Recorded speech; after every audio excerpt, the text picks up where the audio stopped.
Rhythm and Soul Radio. I am Marco Nobles. We are in our virtual studio, and I am pleased to be joined in the virtual studio by world-class musician, specifically vibraphonist. He's also an educator, Mr. Jay Hoggard. How are you, sir? I'm blessed and thankful, and it's my honor to be with you, Marco. Well, glad to talk to you. Um, let's start with that because I've always wondered because you don't see too many vibraphonists. What what inspires one to pick the vibraphone as their instrument of choice? Well, that's a good question because, and recently, not long ago, another great one passed Yes, away, the great Roy Ayers, yes. and before that, Bobby Hutcherson and Lionel Hampton and Milt Jackson, Cal Jader, Tito Puente. Many of them are gone, but there are many, many more now than when I started playing. There were not as many, and now there are many. And I try not to get into naming all the names because then I forget somebody, and I Mm, don't mean to leave them out. But there are quite a few great younger vibraphonists, and part of it is that the instrument is less, it's a big instrument, and so it's a little awkward. And because it's awkward, you don't have it in as many school situations as would be ideal that every school would have one. And mm-hmm. if there were more instruments available, there would be more people playing it. That's what I've always found to be the case. Mm. Well, certainly that's in the schools. I mean, I remember when I was growing up, there was still music in the schools. So, I played drums and went over to saxophone, and everybody at least had a music class in school. So you had the opportunity to be exposed to the possibility of playing an instrument. But even then, you didn't see many vibraphonists, Well, or that's those. true. You didn't see many, like you said. It was the Lionel Hamptons and then the Roy Ayers, and those were the guys you thought about. I do remember Jason Man Taylor, who I got to see and My work with buddy. through Harlem Week, and I would think it's a rather unique, close knit community, maybe even more so than other musicians. Well, as we all know each other and try to encourage each other, there, because there are less of us, there are also less gigs. Yes, it's an instrument, it's an unusual instrument. A lot of people still, I mean, people, I appreciate you calling it vibraphone because most people will either call it a xylophone or uh, that thing. And what is that thing that I like the way you bang on that thing, and then they'll say, do you have to practice to get good at it? Or, and nah, we never practice. It just gets, or you say, what do you play? Play the vibraphone. Well, what's that? Well, that little thing with the colors on it, that you play that, so all of us, everyone who plays the instrument, and as you say, you're a drummer, so as a percussionist, um, the instrument it's kind of has the melodic characteristics of a single line instrument like a horn or uh, a stringed instrument, and then it has the harmonic possibilities of a piano and a guitar, and the percussive characteristics of a drum. And so people are attracted to it from all those different angles. And yeah, um, it's not the number one instrument that people think of when they think of the music called jazz, although they'll know Lionel Hampton's name and not know what he plays, or they'll know Milt Jackson's name and, oh, modern jazz quartet, yeah, and oh yeah, it had that thing in it. Yes, Mm, that's the overall. Um, but more and more people hit it. I've done interviews with people that call it that thing, and mm. so the fact that right off the bat know it's about, well, you're a percussionist, so it's getting better. And Right, for all of us in my age group and the younger ones, more and more we're trying to articulate the value of the instrument and put it into the center, so to speak, of the vocabulary. right, right. And just to be clear, I started playing drums. I had to switch over to saxophone because the drum thing didn't really work out. I was much better at saxophone than I was drums. But all that to say, obviously, being a musician didn't work out. So I'm here talking on radio. So that's that's how I keep close to the music. Well, that's when you say it didn't work out. If you love it, it worked out. It Right. means if you say, you didn't do only that in order to stay alive and pay your bills and live your life.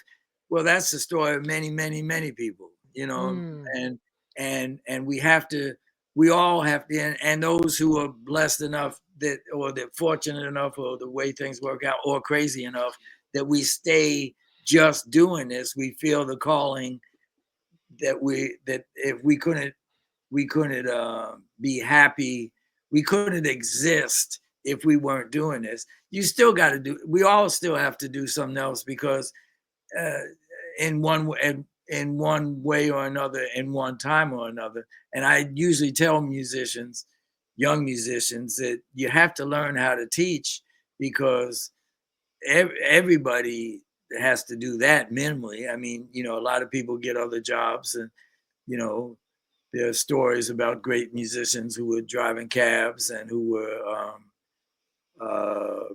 doing all kind of things. And if you're, and so what you're doing is you're teaching through the radio. You're bringing the mm, positive energy and bringing the music, because as we know, in this time period, 2025, there are attempts to whatever progress we've made to expand, their attempts to shut it down. So we have to do our best in every way. So no, I disagree with you. It's not that it didn't work out. It's just it was a different path with the music. I appreciate that. You're absolutely right. It was a different path. It's Rhythm and Soul Radio. We are talking with musician, educator Jay Hoggard. Speaking of teaching, you've been an educator at Wesleyan University for a number of years now. Um, Talk about how teaching influence influences your music as you continue to play and do albums and uh, while you're in the process of teaching newer generations, next generations of potential musicians. Well, yeah, I've been at Wesleyan University in Connecticut for 35 years now, Mm, and so it's been half of my life. I've been teaching college. I was a freelance freelance uh, vibraphonist for hire for 15 years in New York, and then at a certain point I got married and had one child and another child on the way, and the gigs were tight. So during that time period, and so I was blessed and fortunate to work out a situation to end up starting at the entry level of teaching at the school from which I had graduated. I went there mm, as an undergraduate, and I was doing my master's degree while teaching. So it worked out at that time period.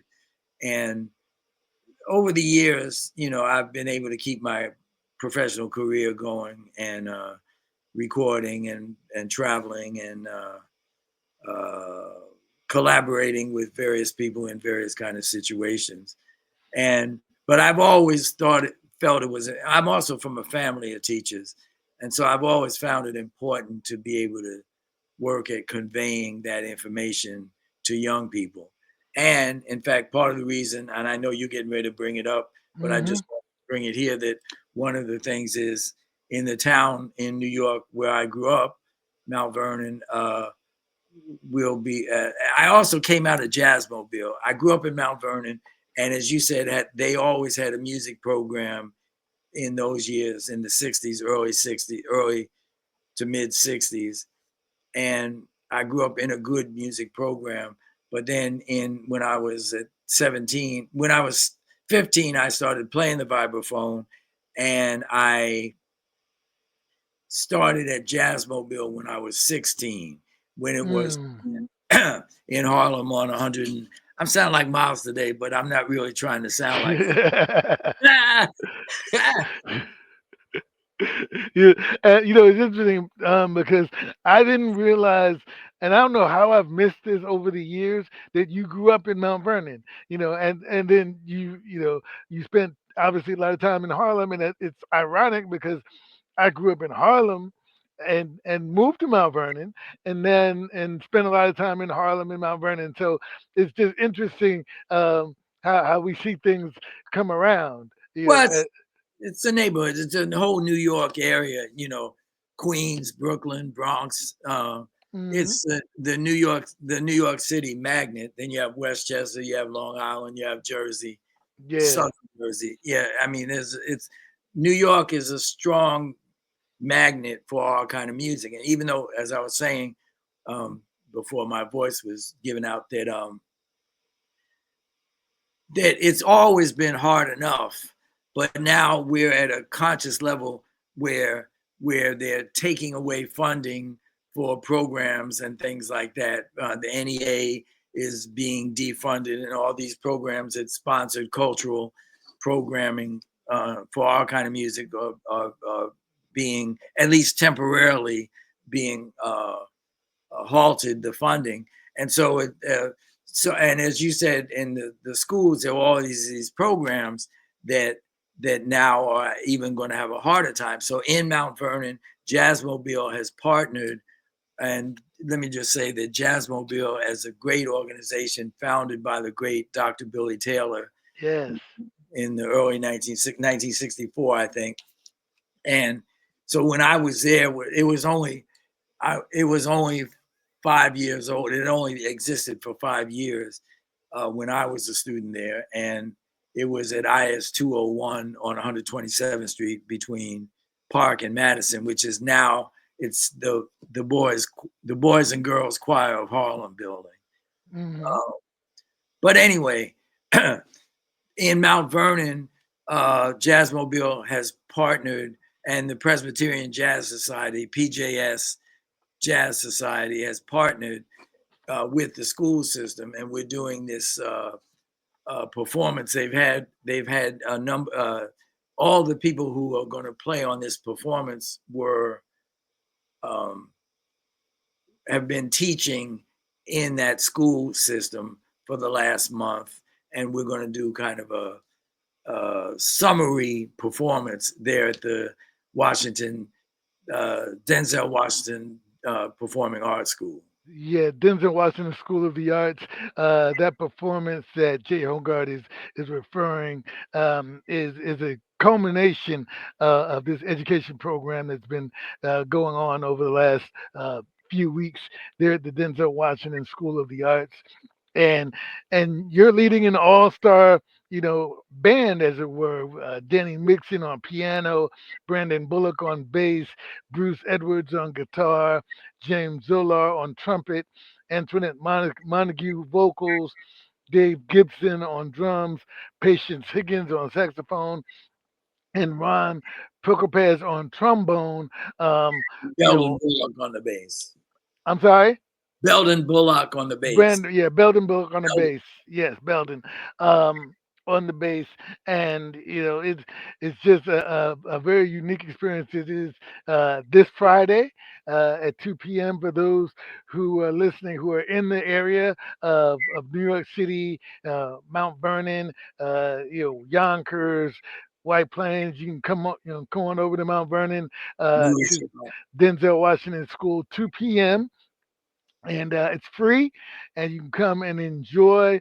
I mean, you've had a long history, as you said, with Jazzmobile on different levels, since you were a student. So talk about the importance of doing this in this type of setting. I mean, you're an educator at a university, but being able to continue to perform and teach through performance through what Jazzmobile does, providing jazz to the community and exposing the community to jazz, because many of these young people that get to see these concerts or get to participate in programs like this, they don't really, especially these days, they don't really gravitate to jazz initially until they hear it or until they see somebody like you, and then it kind of sparks something. So talk about the importance of being able to still continue to do that with Jazzmobile.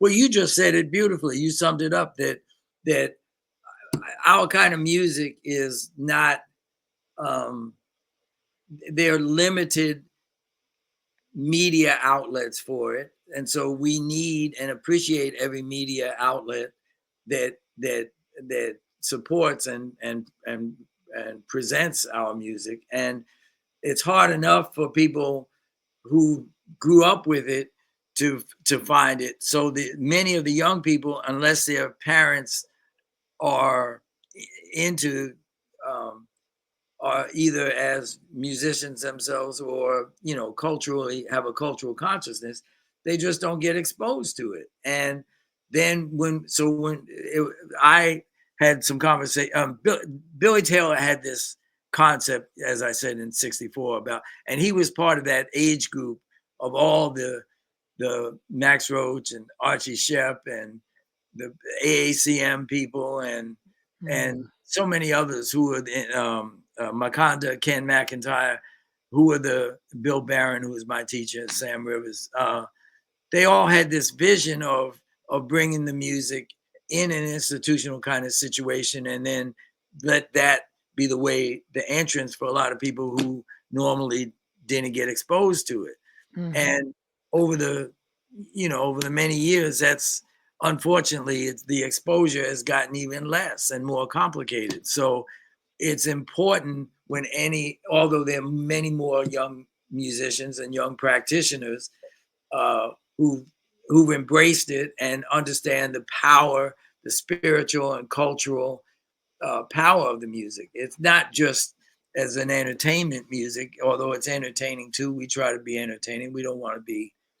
Um, we don't want to be boring. And when you play for kids, you better not be boring because they will Right. know. The adults will be like, "Oh yeah, polite. Well, we ain't applauding because you're boring." But the kids will let you know, "Hey, old man, you stank."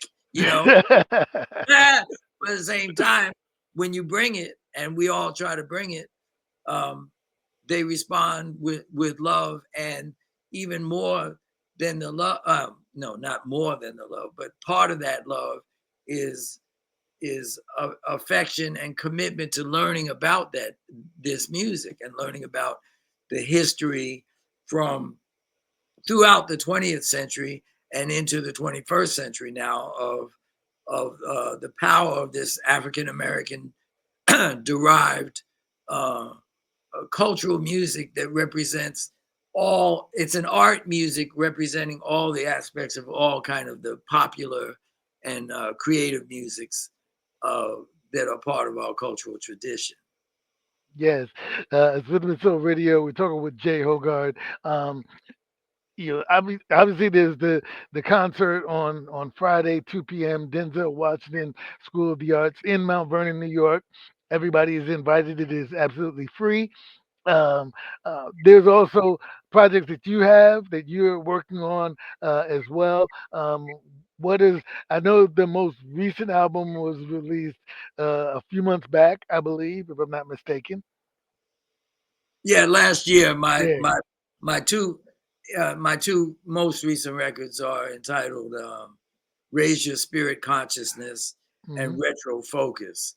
And yeah, I've made 25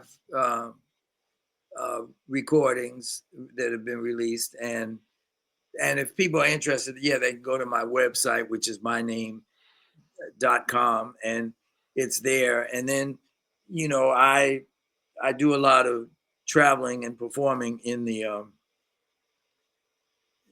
throughout the year. And so during this summer period, I'm going to do another something for Jazzmobile in at Marcus Garvey Park, and I'm in and out around the country, trying to bring it as much as possible, and it's a blessing to be able to be a representative of this great tradition.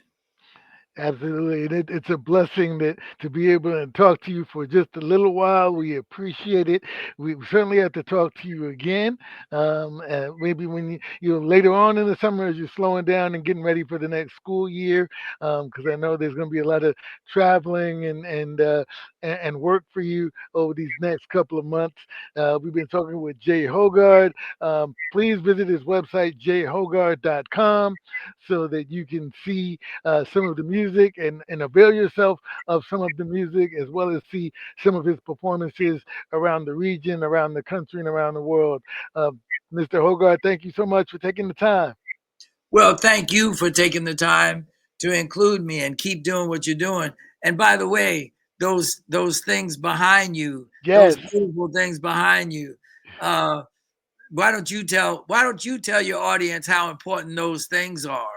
Yeah, these records, thankfully, records are making a comeback. Vinyl is making a comeback. So, it's certainly nothing like hearing the snap, crackle, and pop on a record and the character of a record when you play it. So I've always kept them. I couldn't bring myself to get rid of them.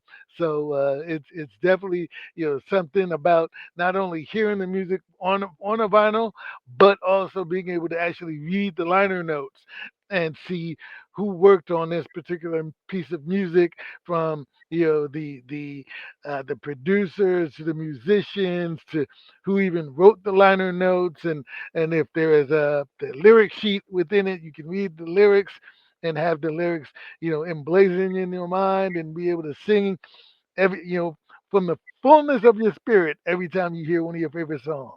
And the visuals too, the graphics said Yes. so, and they say so much about the time period and the artists and all those things. And yes, we miss all that stuff in the digital streaming universe. And again, with young people, uh, one assignment I have in my classes is that everyone has to go to the music library and five find five jazz songs compositions from different eras, but they have to go find records.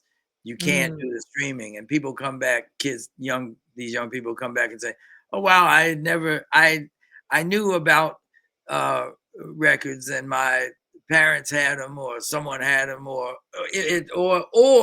they're so into, yeah, all I'm into is vinyl. You have a whole set of young right. people who are only into vinyl files. And but the idea of taking that big round thing and putting on this thing that spins around, and then taking the needle and putting it, oh wow, it was like totally cool. Yeah, absolutely, absolutely.